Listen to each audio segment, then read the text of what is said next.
This might be just another coconut for you, Whose coconut is this? but it is a $12 billion business worldwide. People like them rely heavily on the opportunities provided by coconut businesses, and you can do a lot with coconuts that you never thought of before. Let's start with India. Breaking coconuts is a famous Hindu ritual. They broke hundreds of coconuts on special religious celebrations, and almost every auspicious occasion is inaugurated with breaking a coconut. Each year, India produces more than 14 million metric tons of coconuts. But India is not the only country where you see plenty of coconuts. Indonesia and the Philippines, despite being many times smaller than India, produce more coconuts. With 17.13 million metric tons per annum, Indonesia is the largest coconut producer, while the Philippines harvests 14.77 million metric tons of coconut every year. If we combine the coconut production of these three countries, it becomes 73% of the total coconut produced in a year worldwide. According to some estimates, global trade in coconuts will reach $19.38 billion in the next 6 years. And this is just about raw coconut. Imagine hundreds of products in which coconut is used as an essential ingredient. Coming up next, you will watch how millions of coconuts are produced in various parts of the world. What are the main products made from coconut meat, husk, and shell? What are the solutions for coconut waste, and what challenges are coconut farmers facing these days?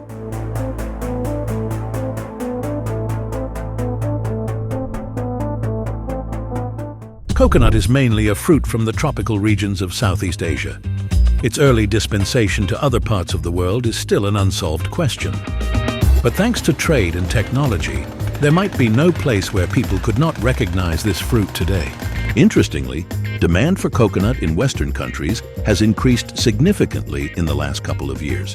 For example, coconut imports in the US alone have increased to 30% since 2018.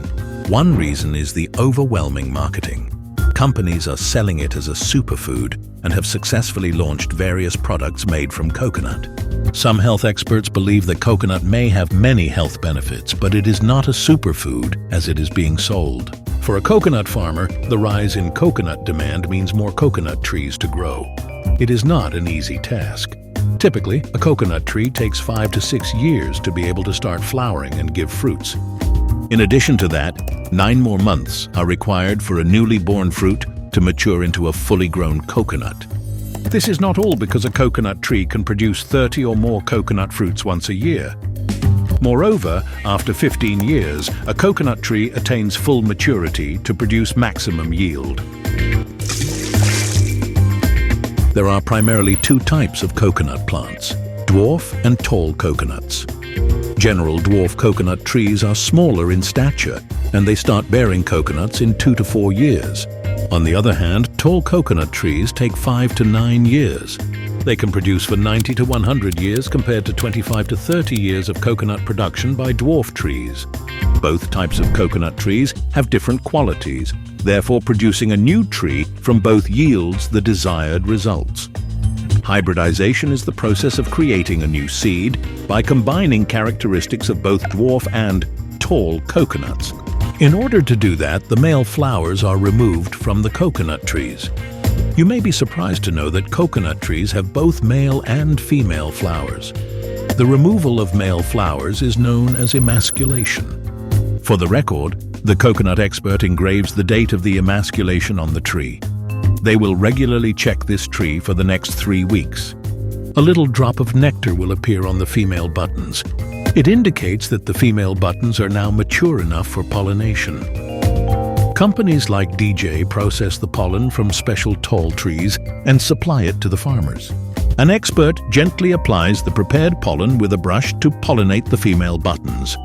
It will take 120 days to see the result of pollination. Normally, 20% of these are left on a coconut tree, out of which 90% yield grows into fresh coconuts. And these newly grown coconuts are not for eating. Instead, they will be used as seed nuts. The nurseryman meticulously shakes each seed nut to identify whether it has the right amount of water or not. If yes, the chosen seed nut goes for planting in the nursery beds. The germination process starts within a month. A baby plant grows to 2.5 feet tall in 6 months. These are the hybrid coconut plants ready for sale. Compared to 6 to 7 years, these will start producing fruit in only 4 years. Here, you can see the newly grown coconuts are ready for harvesting. Harvesting them at the right time plays an important role in achieving the best taste and nutritional attributes. However, this job is not as easy as it looks. Expert climbers climb up without any rope or anything, but this is equal to putting your life in danger. Falling from a 100-foot tall tree would cause severe damage. Some climbers use rope to tie husks to the tree trunk. This gives them additional support for climbing. Foot spikes are also available on the market, which serve the same purpose. A hydraulic elevator is one of the better ways of harvesting coconuts, but largely, the pole method is employed to harvest coconuts. A long bamboo stick with a scythe at its end makes coconuts fall. This also requires expertise and precautions, because a direct hit of coconut on the head could be deadly. According to research conducted by the Australian Institute of Marine Science, every year, around 150 people lose their lives due to coconuts falling. During our research for this video, we were surprised to learn that there is no proper machine for coconut harvesting in the market. It is strange because there are many remote-controlled and fully automated machines for plucking different types of fruits, such as berries, oranges, apples, etc. But there are only prototypes made by students for coconuts. Anyways, the workers on the ground use sticks with a nail on their ends to collect coconuts. They poke coconuts one by one and throw them in their back baskets. As you may know, coconut grows along the coasts of the tropical regions of Asia, and the water channel plays an important role in the growing and transportation of coconut. This water canal has been made specifically for watering coconuts. They use a special boat with pumps that throws water onto the coconut trees. Also, the ready coconuts are deliberately fallen into the water to make sure to prevent them from bumping. You can enjoy the immature green coconuts and drink their water, but some companies take them to the facility to process them. This is a coconut factory that belongs to a Thai company, K-Fresh. First of all, only good quality coconuts are picked. Unlike fully grown coconuts, the green coconuts have thin skin, so peeling it off does not take much. K-Fresh company gives them a uniform look. Coconut quality is tested in the laboratory before their packaging. The coconuts are then punched with a sealed opening, so you can open it like a bottle, put a straw in it, and enjoy the coconut. Now let's move back to the fully grown coconuts. Where there are water roads available, they use ships to transport them.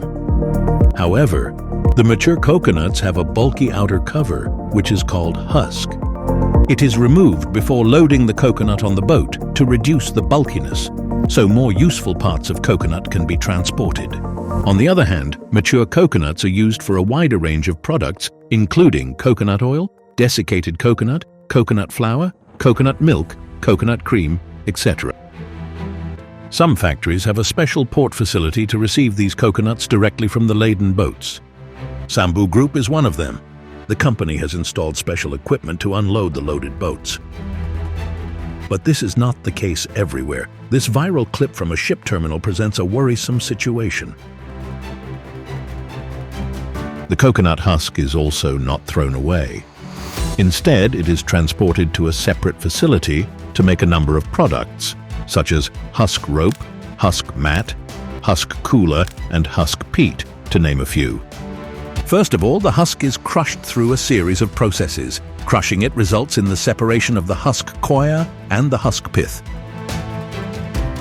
The husk coir is the fibrous material, whereas the rest of the binding material is known as pith. Both have their own uses. The crushed pith is further reduced to powder by chopping, grinding, and crushing. After that, they add sufficient water to make it a fluffy solution and leave it to dry for days. The dried material is called Coco Meat. After blending cocoa peat and husk chips in the required proportion, the resultant material is compressed to transform the mixed material into cocoa peat blocks. These peat blocks provide higher air porosity for plants and help them grow faster. Moreover, blocks of cocoa peat can be transformed into various shapes, such as rectangular bricks, round pallets, and long slabs.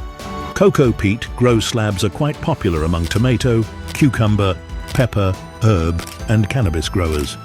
Multiple tests are conducted during the production of these slabs to ensure they possess the appropriate bulk density, porosity, water holding capacity, and expansion volume. The grow slabs come wrapped in a plastic or biodegradable film that protects them from moisture loss and fungal growth. These are shipped to the growers, who rehydrate them with water before use. The grow slabs are suitable for cultivating on tabletops in glasshouses, hydroponic greenhouses, and polytunnel growing systems. Likewise, the refined coir, or fibrous material, is further refined. Then they gather and pile them to send for the twine-making process. But before that, a carding machine once again processes the coir to eliminate any attached impurities. Then, various spinning wheels and tools twist the fiber to transform it into a thick yarn. Multiple yarns are further twisted together to form a strong rope. The coconut rope is ready to be used to make a coir mat from it. These workers are weaving the new coir rope. The special device you are watching is known as a loom. It functions as a frame to hold the weft threads, making mat weaving easy.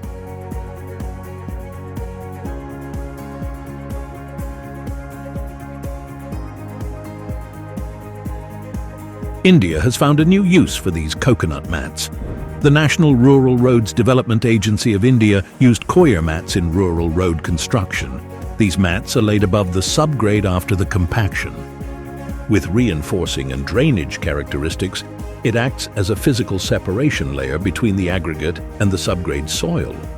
Moreover, this biodegradable material can last for 5 years, and it costs little compared to other road construction materials.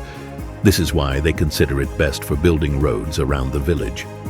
Placing the coir mat in the correct manner is not as easy as it looks. Workers have to take care of mat folding, especially on road turns. Once perfectly laid, the mat is clamped, and all the laid rolls are mounted together.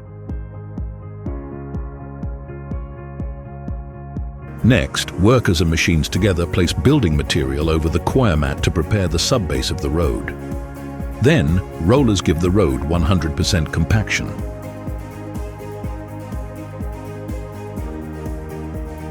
Lastly, the pavement of the road is done in 2 stages. In the first stage, screed is placed and filled with earth, and in the last stage, grade 3, screed is laid and filled, and bitumen is used this time. Because coconut production has exceeded 62 million metric tons per year globally, managing its husk has become an environmental concern. In the Philippines, where farmers burn most of the husk to get rid of it, a company found an interesting use for coconut coir. They use it as an insulation material for making picnic coolers. They call it the nutshell cooler. According to the manufacturer, it can keep things cold for 48 hours. Coconuts are transported to processing facilities via conveyor belts. After the outer husk is removed, the coconut is covered by another layer known as the shell. This shell is relatively hard and woody in nature. Traditionally, coconuts are manually broken, and the white flesh and shell are separated using shear force. However, in a factory setting where thousands of coconuts are processed, this method is not optimal. Factories provide deshellers to their workers, allowing them to efficiently peel off the shells. This process is much quicker than manual separating. However, if the coconut cracks during the deshelling process, the water inside will be lost. To prevent this, it is better to bore or punch the coconut before deshelling. Then you can pour the coconut water into a tank. Coconut water is an excellent source of hydration and rich in electrolytes, making it perfect for rehydrating athletes. It is also known for its health benefits, such as blood pressure regulation, improving digestive health, and kidney stone prevention. Beetle, a coconut company in Vietnam, uses a combination of heat treatment and rapid cooling to preserve the natural flavor and nutrients of the coconut water. The packaged coconut water is stored under refrigeration to maintain its freshness and quality. The microbiological, chemical, and sensory properties of the coconut water undergo regular testing. After deshelling, workers use knives to peel off the remaining part of the shell attached to the white copra. After removing the husk, shell, and water, what remains is the white coconut meat, often referred to as the kernel. Dwarf Mills specializes in producing coconut milk from this meat. The process begins with washing the coconut meat to ensure no shell fragments remain.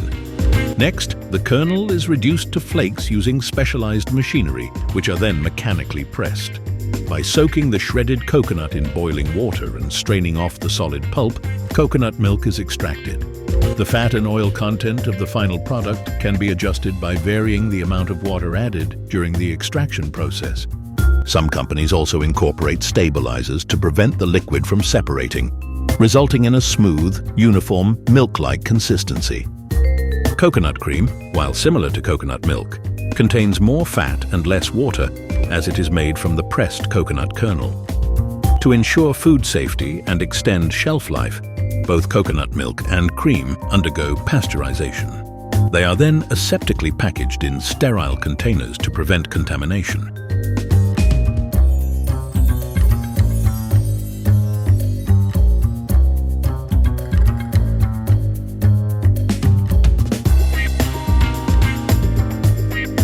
The residual pulp left after extracting the milk is also not wasted.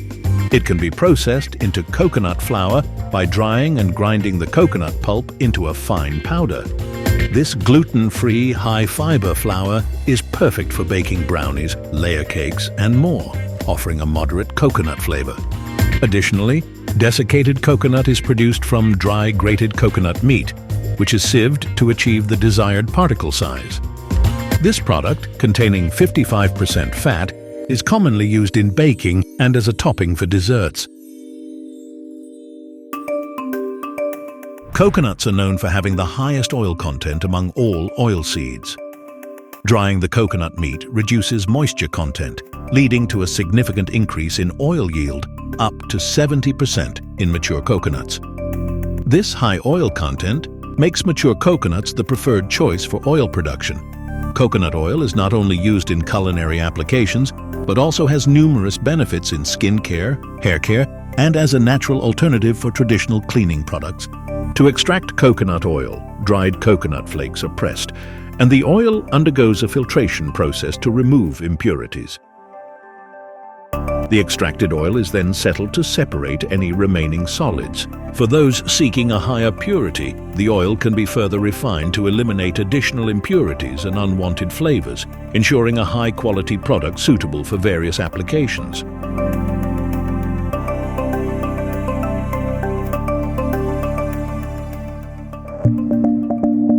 As previously mentioned, coconuts have a multitude of uses, but the Indonesian government is particularly focused on producing biojet fuel from them.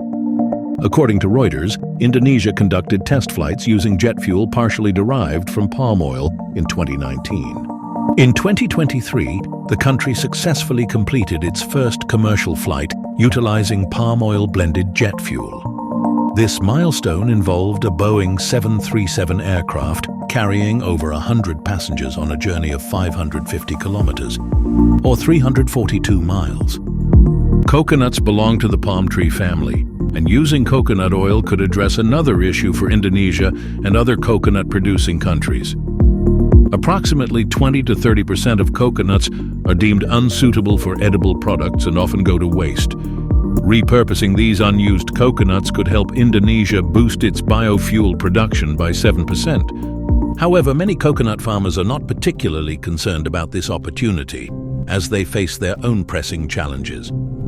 The most significant issue is climate change, with major coconut producers in Sri Lanka, India, and Southeast Asian countries already grappling with the severe effects of global warming. Temperatures exceeding 40 degrees Celsius can critically affect coconut production by hindering pollen germination and nut set. Over 60% of coconuts are cultivated under rain-fed conditions, and climate change is disrupting precipitation patterns, resulting in both droughts and excessive rainfall, which adversely impacts yields. The severity of these changes jeopardizes the livelihoods of thousands of coconut farmers and workers who rely on the coconut industry, which serves as a vital lifeline for rural economies. Another significant threat is the 50mm beetle known as Oryctes rhinoceros, commonly referred to by coconut farmers as the coconut eater. Battle against the coconut rhinoceros beetle is taking a different turn. This beetle attacks the leaves' bases. Outbreaks of the coconut rhinoceros beetle are typically linked to an abundance of breeding sites, often created during the replanting of coconut and oil palm plantations when large numbers of palms are felled. As the trunks decay, they become ideal breeding grounds over several years, while the young replanted palms are particularly susceptible to beetle attacks.